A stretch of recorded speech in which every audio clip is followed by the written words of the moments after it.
राष्ट्रवादी काँग्रेसच्या महिला नेत्या आणि प्रवक्त्या रुपाली पाटील आपल्यासोबत आहेत. अशोक खरातच्या प्रकरणाच्या संदर्भानं काल तुम्ही पत्रकार परिषद घेतलेली होती की अशोक खरातची बातमी केल्यासंदर्भात त्या बातमीदाराला राज्य महिला आयोगानं विचारणा केलेली होती. सकाळी तुमची फेसबुक पोस्ट आहे की राज्य महिला आयोगाच्या अध्यक्ष ज्या आहेत त्या फरार झाल्या. परवा नाशिकमध्ये भोंदूबाबा कॅप्टन खरातला अटक करण्यात आली. का अटक करण्यात आली तर त्यांनी देवाच्या नावावर महिलांना बोलवून त्यांच्यावर लैंगिक अत्याचार केला, बलात्कार केला. आता एवढी मोठी घटना महाराष्ट्रात घडल्यानंतर राज्य महिला आयोग जे शासनाचं सरकारची जो विभाग आहे त्याच्या अध्यक्षा तातडीने तिथं पोहोचणं गरजेचं होतं. त्या आरोपीच्या मुसक्या आवळणं गरजेचं होतं. तपासाला वेग धरायला लावणं पोलिसांना सांगणं गरजेचं होतं. परंतु तिथं दिसलंच भलतं की त्या भोंदूबाबाच्या ट्रस्टवर स्वतः राज्य महिला आयोगाच्या अध्यक्षा या सदस्य आहे. बरं, नुसतं नाव नाहीये तर खाली अध्यक्षा राज्य महिला आयोग लिहिलेला आहे. म्हणजेच ज्या महिलांना राज्य महिला आयोगावर हा पूर्ण विश्वास आहे, आधाराकडे त्या बघतात, ज्या पीडित आहेत त्या त्यांच्याकडे जात असतात, त्या भोंदूबाबाकडे गेल्या, विश्वासाने गेल्या की तर राज्य महिला आयोगाचा स्वतः अध्यक्ष आहेत म्हणून, आणि त्या माणसानी त्या भोंदूबाबांनी त्यांचा विश्वास संपादन करून त्यांचा बलात्कार केला. त्याच्यावर कारवाई करायची सोडून या मॅडम वर्षापूर्वी पत्र लिहितायत एका पत्रकाराला की त्या पत्रकाराने या भोंदूबाबाचा पर्दाफाश केला होता. या पत्र लिहितायत की तू खोट्या माहितीच्या आधारे त्याची बदनामी करतोयस, तुमच्यावर कडक कारवाई करण्यात येईल. त्यांनी ते पत्र पोलिसांना दिलं. पोलिसांच्या मार्फत म्हणजे आयोगाच्या पत्राच्या मार्फत पोलिसांच्या सह त्याला धमकावण्यात आलं. पत्रकाराला त्याच्याकडनं माफीनामा घेतला. ते पत्र होतं 19/3/2025. जर तेव्हाच त्या भोंदूबाबावर जर कारवाई झाली असती तर आज ज्या या 58 क्लिप्स आहेत, या ज्या अनेक महिला आहेत त्या बळी पडल्या असत्या का हो? रुपाली चाकणकरांचा आणखी एक पाय दुचानाचा व्हिडिओ समोर आलेला आहे. दत्तमामा भरणे असं म्हटले की रुपाली चाकणकर ज्या आहेत प्रत्येकाचा कोणी ना कोणी गुरु असतो, अशा पद्धतीची टिप्पणी त्यांनी केली. त्यांची काही चूक नाही. मुळामध्ये दत्तात्रय मामा मंत्री महोदय यांना पूर्ण माहितीच नाहीये. त्यांनी काय सांगितलं की मी बघा आज कार्यक्रमाला जातोय, कार्यक्रमाला कुणी फोटो काढतात. निश्चित एखादा सेलिब्रिटी, एखादा राजकीय नेता जेव्हा कुठल्या कार्यक्रमाला जातो कुणी फोटो काढतात, पण कुणीही आपल्या लेटर हेडवर मंत्रीपदाच्या पत्रावर संविधानिक बसलेल्या पदावर त्याला पत्र देत नाही. भरणे मामांना माहितीच खोटी आहे, पूर्ण माहिती भरणे मामांनी घेतलेली नाहीये, म्हणून त्यांच्याकडनं चुकून ते वक्तव्य झालेलं आहे असं मी म्हणेल. त्याच्यावर तुम्ही भरणे मामांना हे जे मी पुरावे दिलेले आहेत, वर्षापूर्वीचं पत्र, त्याच्यानंतर अजून एक पत्र आहे, त्या ट्रस्टला पाणी पुरवठा व्हावा म्हणून सुद्धा त्यांनी पत्र केलेलं आहे. ते पण रुपाली चाकणकरांनी, रुपाली चाकणकर नाही, महिला आयोगाच्या अध्यक्षांनी. रुपाली चाकणकरांनी कुणालाही पत्र लिहू द्यावं वैयक्तिक, आम्हाला अडचण यायची कारण नाहीये. मी कायद्याची अभ्यासक आहे, मी वकील आहे, त्याच्यामुळे वैयक्तिकरित्या कुणी काय करावं ज्याचा जरी अधिकार असला तरी ज्या पदावर तुम्ही बसलेला आहात त्या पदाची कर्तव्य, त्या पदाची गरिमा पाळण्याची गरज त्या पदावर बसलेल्या व्यक्तीची आहे. त्याच्यामुळे पहिलं पत्र त्या भोंदूबाबाचं भांडाफोड केला, ते पत्र खराताचं ते भरणे मामांना द्या. नंतर पाणी देण्यासाठीचं जे पत्र आहे ते द्या, हे पुरावेत. आणि 2 दिवस एवढा मोठं कांड महाराष्ट्रात होऊन चाकणकर गायब आहेत, मीडियाशी बोलत नाहीयेत, समोर येत नाहीयेत, त्यांचे पाठराखे ते गायब आहेत. म्हणजे आता मला वाटतं त्या भोंदूबाबांनी जेलमध्ये बसून यांच्यावर मोहिनीवश केली का? एक लक्षात घ्या, हा शिवशाहू फुले आंबेडकर फरार आहेत. शिवशाहू फुले आंबेडकर विचाराचा महाराष्ट्र आहे.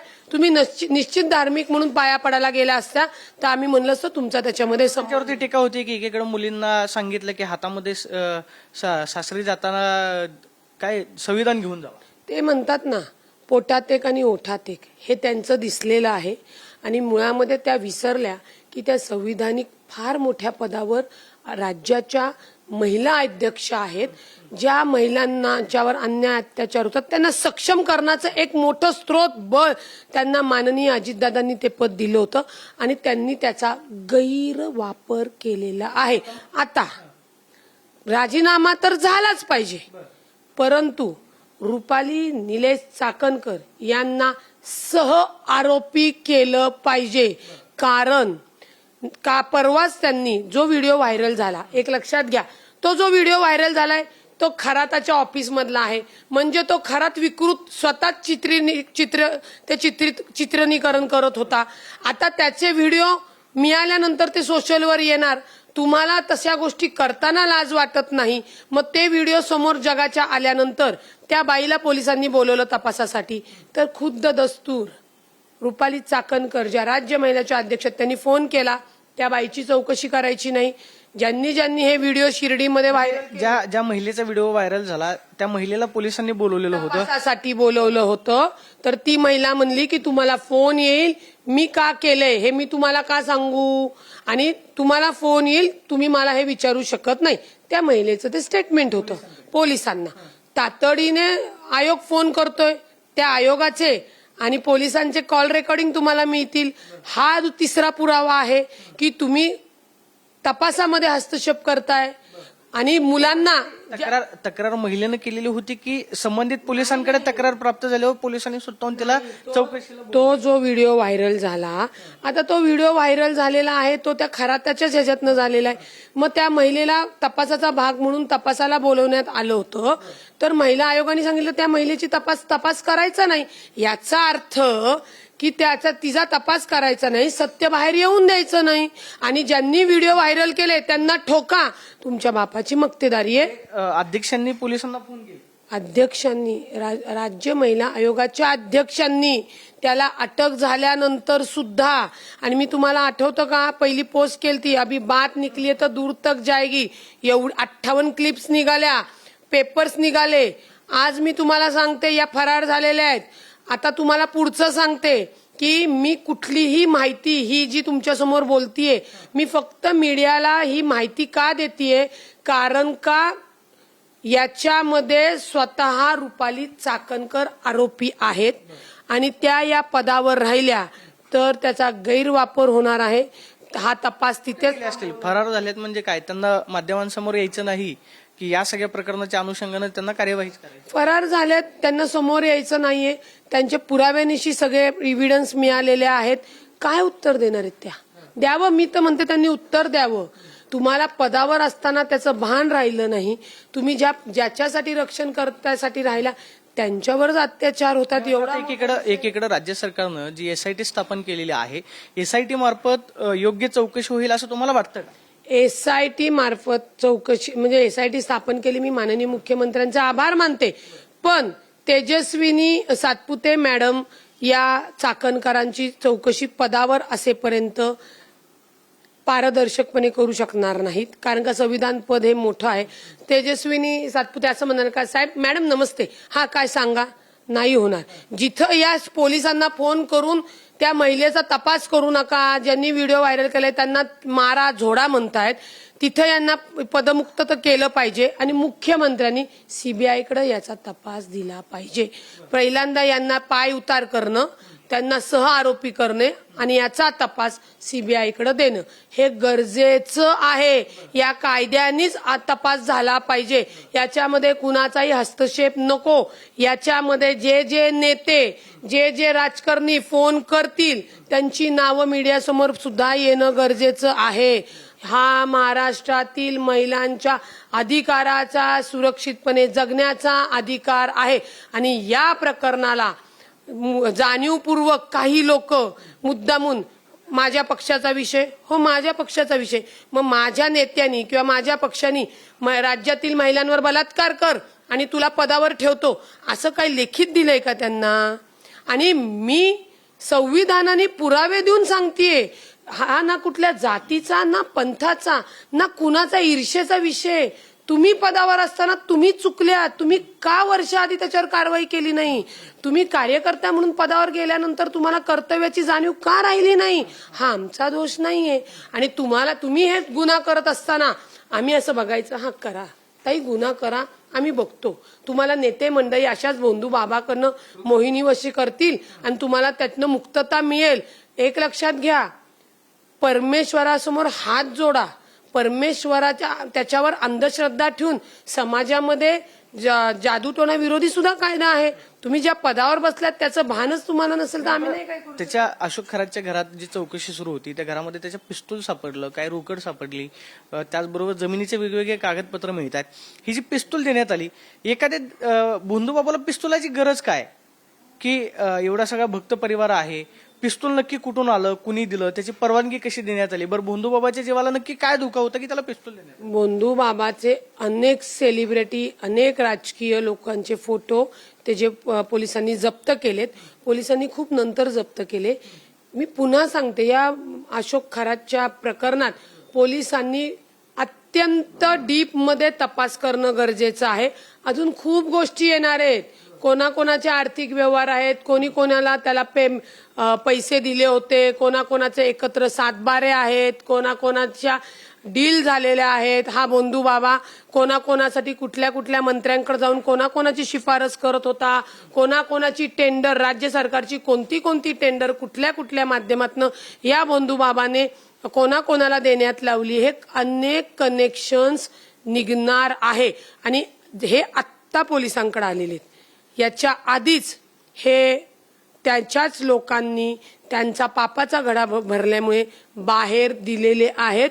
ती सगळी पुरावे एक एक करून तुम्हाला या सोशल मीडियावर दिसतील. आणि सोशल मीडियासह आमची माननीय मुख्यमंत्र्यांना विनंती आहे, तातडीने माझी राज्याच्या पहिल्या उपमुख्यमंत्री माननीय सुनेत्रा वहिनींना विनंती आहे की अशा व्यक्तीला तातडीने बडतर्फ करावे. अन्यथा महाराष्ट्रातील महिलांमध्ये पक्षाचीही प्रतिमा खराब होते, सरकारचीही प्रतिमा खराब होत आहे. आम्हाला घरातनं राजकारणामध्ये पाठवणार नाहीत. विचार करा तुम्ही. आमचं काम आहे की एक सर्वसाधारण महिला ही राजकारणात छाती ठोकपणे, बिंदासपणे सरकारवर, पक्षातल्या नेत्यांवर विश्वास ठेवून बाहेर पडली पाहिजे. आणि तो विश्वास आम्हाला कायम ठेवायचा आहे. त्याच्यासाठी राज्य महिला आयोगाला तातडीने बडतर्फ करणे आणि त्यांना या गुन्ह्यामध्ये सह आरोपी करणे सेक्शन 120B नुसार. तुम्ही असं म्हणताय की रुपाली चाकणकरांना सह आरोपी करावं, मात्र काही दिवसांपूर्वी अजितदादांच्या बंगल्याच्या बाहेर बारामती केल्याचा प्रकार घडलेला होता. त्यावरती शरद पवार पक्षाचे जे प्रवक्ते सुनील माने त्यांनी आरोप केला की अजित पवारांच्या घराच्या बाहेर जी बारामती करण्यात आली त्याचं काय कनेक्शन आहे का? तुम्हाला संशय आहे की दादांच्या बंगल्याबाहेर जी बारामती करण्यात आली त्याचं काही कनेक्शन इथपर्यंत? हे प्रकरण बघता तो संशय येणार ना. म्हणजे जे काही राष्ट्रवादीचे शरदचंद्रजी पवार गटाचे माने आहेत, बरोबर आहे. माननीय अजितदादा आज इतक्या वर्ष राजकारणात आहे, कधीच त्यांच्या घराबाहेर असा उतारा पडलेला नव्हता, तोही बारामतीच्या आणि देवगिरीच्या. मग आता हा भोंदू बाबा अशा पद्धतीने त्याची जी भोंदूगिरी आपण कॅमेऱ्यात कैद बघितली, हा महिलांना जर ऑन कॅमेरामध्ये मूत्र पाजून, गुंगीचं औषध पाजून जर अत्याचार करत असेल तर नक्कीच याचं कनेक्शन या उतार्याशी असणार आहे. त्याचाही तपास झाला पाहिजे. याचा अर्थ तो तपास झाल्यानंतर जादूटोणा विरोधी अंतर्गतचा गुन्हा तोही दाखल होऊ शकतो. आणि पोलिसांना तपास अवघड आहे का? हो, नाहीये, अवघड नाहीये त्यांना. त्याच्यामुळे हाही पोलिसांनी रुपाली चाकणकरांची चौकशी करावी काय, केलीच पाहिजे. रुपाली चाकणकर कोण आहेत? संविधानापुढे कोणी नाही आहेत. त्यांनी गुन्हा केलाय आणि तो पण अति महत्वाच्या पदावर असताना चौकशी केलं पाहिजे, आरोपी केली पाहिजे. म्हणजे काय, तुम्ही काय सेलिब्रिटी आहात का काय?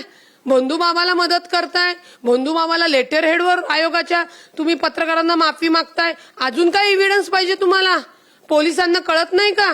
पोलीस काय म्हणजे कायद्याचा अभ्यास झाला नाहीये त्यांचा? ताशेरे ओढतील कोर्टात गेले तर. आणि ताशेरे जाऊ द्या हो, कायद्याने ती प्रोसेस होईल, त्यांना सह आरोपी केलं जाईल. पण सरकार आणि पोलीस काय करतंय त्याच्यावर विश्वास नाही राहणार कुणाचा. काही दिवसांपूर्वी तुम्ही त्यांच्याच कार्यालयाच्या बाहेर आंदोलन केलेलं होतं. आता जर त्यांच्यावरती कारवाई झाली नाही तर रुपाली पाटलांची पुढची भूमिका काय असेल? कायदेशीर स्वतः रुपाली पाटील कोर्टामध्ये जातील जर पोलिसांनी कारवाई नाही केली? पोलिसांनी कारवाई नाही केल्यावर मी कोर्टात तर जाईल. मी वकील आहे, त्याच्यामुळे मी त्यांना या प्रकरणामध्ये कायदेशीरपणे जो आहे तो धडा शिकवेल. राहिला आंदोलनाचा लोकशाहीतनं भाग, संपूर्ण महाराष्ट्रातनं महिला घेऊन घर नाही हो, मंत्रालयावर आता मोर्चा काढणार। जर ज्यांच्या हातात आपण रक्षणकर्त्याची चाव्या दिलेल्या आहेत आणि त्या जर करत नसतील तर तुमच्या माध्यमातून सांगते, महाराष्ट्रातल्या कानाकोपऱ्यातल्या माता भगिनी घेऊन मंत्रालयावर धडक मोर्चा काढणार की अशा बाईला तातडीने आपण पदमुक्त करावे, तिला सह आरोपी करावे, एवढं तुम्ही लक्षात ठेवा। आपण पाहतोय की रुपाली चाकणकर या सध्या फरार झालेल्या आहेत, त्यांच्याकडे उत्तर नाहीत, त्यामुळे ते या प्रश्नामध्ये समाज माध्यमांसमोर येऊन बोलत नाहीत। मात्र जर राज्य सरकारनं लवकरात लवकर रुपाली चाकणकरांचा राजीनामा घेतला नाही तर मग मात्र राज्यातल्या सगळ्या महिला घेऊन फक्त पुणेच नाही तर मंत्रालयावरती थेट धडक मोर्चा करणार असा इशारा रुपाली पाटलांनी दिल्याचं आपल्याला पाहायला मिळतं। Camera person Sushant Raut Sonu, Pradeep Kapse, TV9 Marathi, Pune.